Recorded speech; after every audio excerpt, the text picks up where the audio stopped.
Ever stop and wonder what really goes into that instant coffee you sip every morning? It's easy to think of it as nothing more than powdered beans. You open a jar, scoop a spoonful, add hot water, and just like that, your caffeinated fix is ready. But behind this seemingly simple process is a surprisingly intricate system, layered with controversies, hidden ingredients, and whispered rumors that never quite make the headlines. Some people even say the convenience comes with a price. Corners are cut, techniques are questioned, and not everything in that jar might be as pure as you'd expect.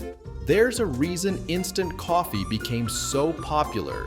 Speed and convenience have always appealed to our on-the-go lifestyles. But the fascinating truth is that each quick cup results from years of research, trial, error, and sometimes questionable business practices. Factories around the world dedicate entire buildings the size of football fields to roast, brew, and dry billions of coffee beans to create that fine powder. Is it worth it? That's for you to decide. For now, let's uncover the mysteries behind one of the world's most popular caffeinated shortcuts. But that's only the beginning. Let's travel back in time to see how this all started. It might surprise you to learn that instant coffee isn't some new invention of the digital age. In fact, its earliest versions trace back more than a century.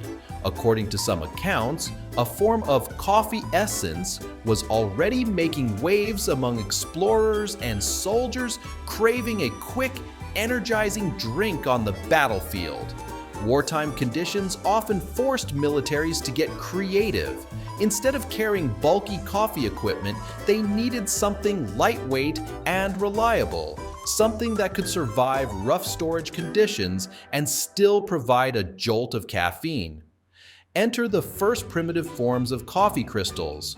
But these early attempts were far from perfect. Critics slammed the flavor, describing it as weak or oddly bitter. Rumors sprang up that companies were using cheap beans or questionable drying methods. Several bold entrepreneurs, determined to refine this idea, poured their resources into research, hoping to solve the riddle of how to preserve coffee's essential oils and flavors.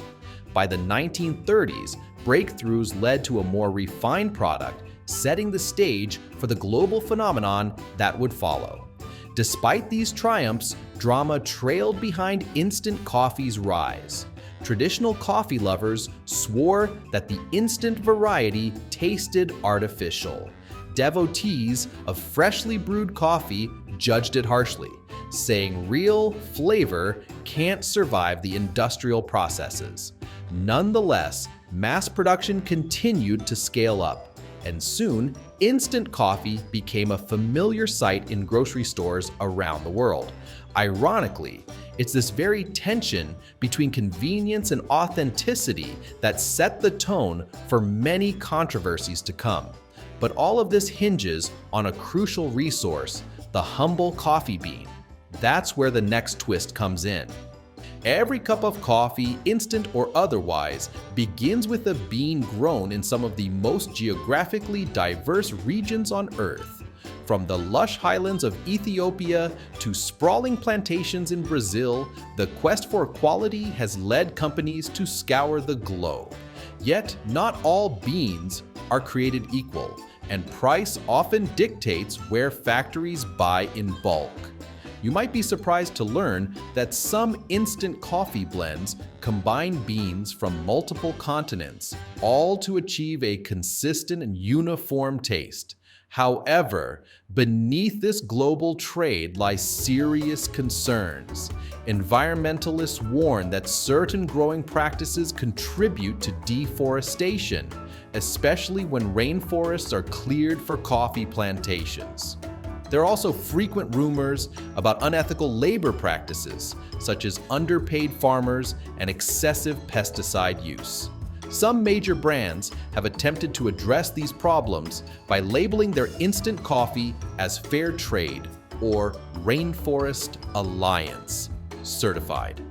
Critics argue that these certifications don't always guarantee completely ethical operations, but they do offer some measure of transparency in an otherwise secretive supply chain. At the heart of the controversy is the question of whether convenience can be truly sustainable. Many industry insiders say it's difficult to know if all beans are ethically sourced, especially when large corporations buy from countless small farms. Efforts to trace every bean's origin remain complicated. Still, some specialty instant coffee brands tout single origin products, marketing them as higher quality and more environmentally friendly. Whether these claims always hold up is another story. The beans themselves are just the starting point. Once they reach the factory, the real alchemy begins. Roasting coffee is a delicate art, one that can make or break the final flavor. Small artisanal roasters often boast about their techniques, slower roasts in small batches, carefully monitored so each bean hits the perfect color. In massive factories churning out instant coffee, the scale is a different beast entirely. Industrial roasting machines can handle thousands of pounds of beans at once, pumping out staggering quantities of coffee in record time. In these colossal roasters, beans are subjected to extreme heat, sometimes reaching up to 450 degrees Fahrenheit or more. The goal is to caramelize the sugars inside, drawing out those rich aromas we associate with coffee. Everything hinges on precise timing. Let the beans roast too long and you risk a scorched, acrid taste. Pull them out too early and you get a grassy or sour flavor. For instant coffee, most manufacturers aim for a slightly darker roast. The rationale is that a more robust flavor will survive the punishing steps that come next. But there's a lingering rumor in the coffee community. Some factories might speed up roasting with a blast of chemicals to get a uniform color on every bean. The evidence for this is murky. No one has come forward with hard proof. Yet, the whispers persist. Others suspect some brands incorporate lower quality beans or even defective ones, compensating for off tastes with heavy roasting. Whether that's fact or fiction remains uncertain, but it sure raises eyebrows among coffee purists. Still, the story doesn't end with roasting. Once these beans are dark and fragrant, they face what might be the most critical step of all. After roasting, the beans are ground to varying levels of fineness. In a normal coffee shop, you'd see fresh grounds brewed on the spot. But in an industrial setting, the scale is far beyond anything you might imagine. Factories use towering percolators, sometimes stories high, designed to extract every last drop of flavor from the grounds. The process resembles a giant assembly line of hot water and pressurized systems, carefully calibrated to produce a potent coffee concentrate. This liquid concentrate is the essence of instant coffee. It's also where corners can be cut. To maximize output, some companies recycle leftover grounds or perform multiple extractions, which might lead to a weaker or more bitter flavor. There are also stories, though not confirmed, of factories adding certain substances to boost yield, from flavor-enhancing chemicals to anti-foaming agents that speed up production. Depending on who you ask, these additions might be harmless or they might be questionable. But that's not all. Once the coffee extract is obtained, it typically undergoes a process to remove some of the water, making the mixture even more concentrated. This step lays the foundation for turning coffee from liquid to a dry product, but it also demands intense heat or cooling techniques that inevitably impact flavor. The big question is whether those flavor losses are replaced with anything artificial. Some sources say yes, others say no. Either way, the final stage is where the magic of instant coffee truly unfolds. Next comes the critical moment when liquid transforms into powder. A bit like witnessing modern-day wizardry. Two major methods exist for turning that concentrated liquid into the instant granules you scoop into your mug. The first is spray drying, a cost-effective approach where hot air blasts droplets of the coffee concentrate in a large chamber, evaporating the liquid and leaving tiny solids behind. This is quick, efficient, and cheaper to run. However, critics argue it can result in harsher flavors because the intense heat may destroy some of coffee's subtler notes. On the other side is freeze drying. This approach is considered more premium. The coffee concentrate is first frozen into slabs and then sent through a vacuum chamber where the ice transitions straight from solid to vapor, a process known as sublimation, leaving behind porous coffee crystals. This gentler method usually preserves more of the aroma and flavor. Many top-tier instant coffee brands market freeze-dried varieties as superior in taste. Of course, any talk about premium instant coffee still makes some coffee fanatics roll their eyes. But the divide is real, and it influences cost, packaging, and positioning. Some connoisseurs claim they can instantly tell if a product is spray-dried or freeze-dried just by tasting or smelling it. Is it snobbery? Maybe. But with each method come different rumors and speculations about chemical residues or undisclosed treatments. The factories mostly stay quiet on this. They market freeze-dried coffee as a technical marvel and brush aside talk of suspicious substances. Spray-dried coffee, meanwhile, keeps its loyal following due to affordability and convenience. Yet the intrigue doesn't stop there. Once the coffee has been transformed into stable granules, the next question is, what else goes into the mix? Packaging often tells you it's 100% coffee. Sometimes that's true. Other times, the reality is a little murkier. Whispered anecdotes suggest certain companies add fillers, like chicory or malt, to extend the product without altering the appearance. Officially, if a label says it's pure coffee, that should be the case. Still, consumers have long suspected that not all brands are entirely honest, especially in regions where regulations are lax or enforcement is weak. Beyond potential fillers, there are also flavor enhancers and sweeteners in some instant coffees. Those might be clearly labeled if it's a 3-in-1 mix that includes creamer and sugar. But what about those subtle, natural flavors you see on ingredient lists? Those can hide a range of substances derived from plants, herbs, or other sources designed to mimic the taste of freshly brewed coffee. While not necessarily harmful, these additives spark debates about transparency. People want to know precisely what they're drinking. The conversation grows even more intense if we consider decaffeinated instant coffee.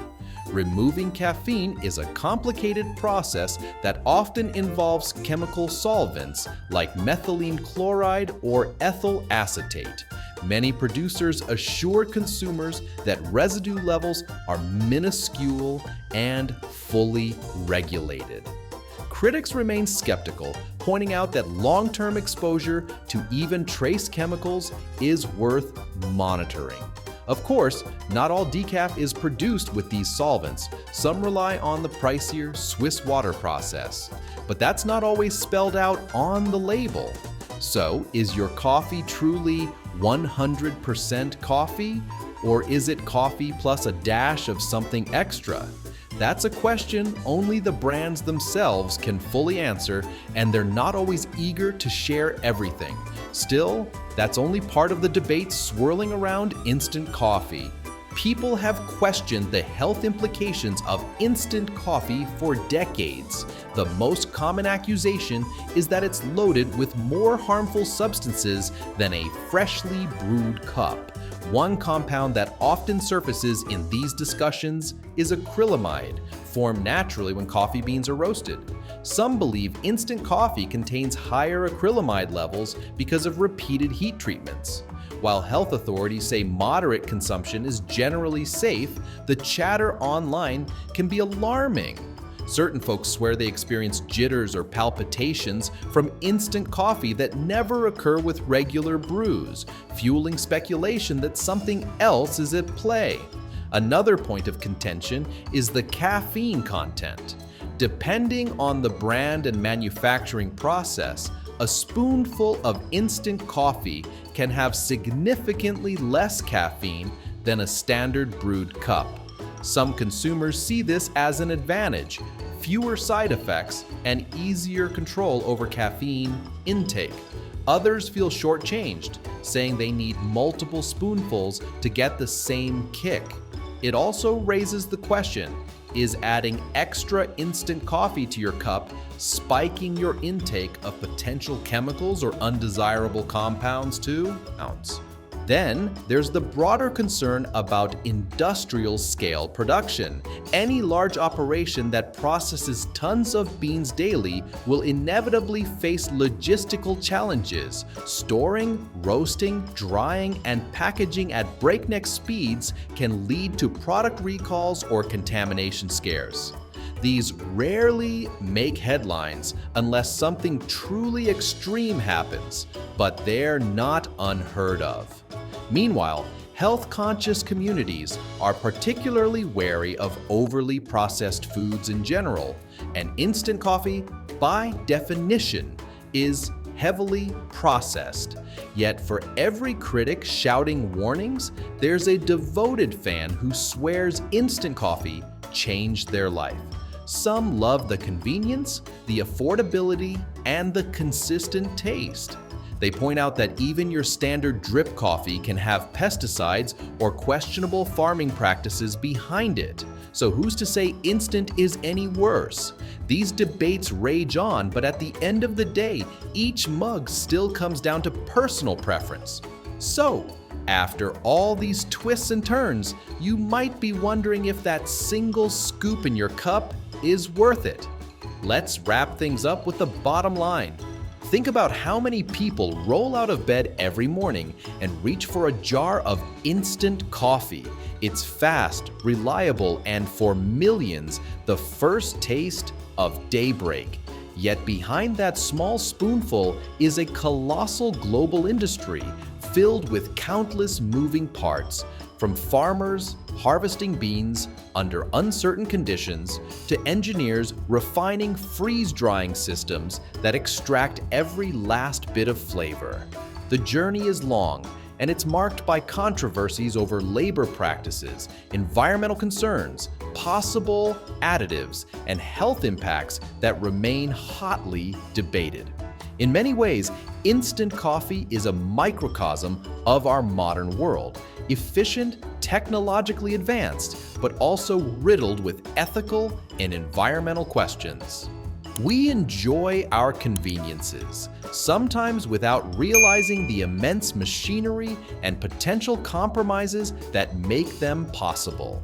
Does that mean you should toss out your instant blend? Not necessarily, but it might be worth reading labels a bit more carefully, exploring ethical sourcing options, or simply pausing to remember all the complexities swirling inside that jar. The final question is up to you.